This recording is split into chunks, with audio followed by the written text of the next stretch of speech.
So all we're going to do here is we're going to show you how these go together. Okay, so first thing is this one goes across, the larger one with the larger arch. This is a large arch.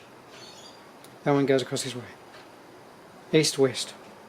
Okay, second thing is the joystick.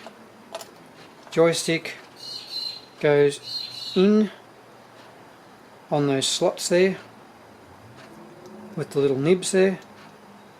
Okay, and it stays in that position, stays lined up with that. Then the spring goes over,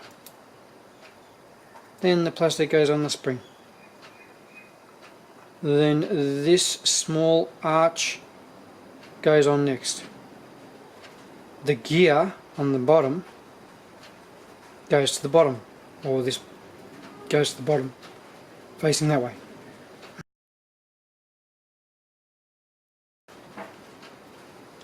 So it goes that way in that orientation. The gear's here, square base is here, this way, south, north to this square base, and then this goes together. Make sure this doesn't move, because this does have a tendency to move. This piece here, the larger arch, will move sometimes, and then just put this, just looking at these things and making sure that they're all aligned, everything's not moved, everything's parallel to one another, and goes in there, and then we pop it over and we put the screw in.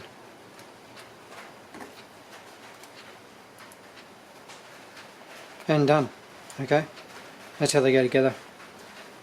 You know, sometimes you've got a good controller that's still not floppy and worn out.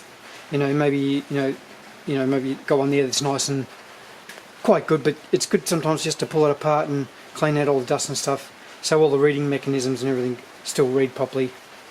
But if you've got the money, just go out and buy a new one. Okay, thanks for watching, and if you like this video, I've got a couple other ones in there that you might like as well. Yeah, if you like it, thumbs up and subscribe, guys. Thanks.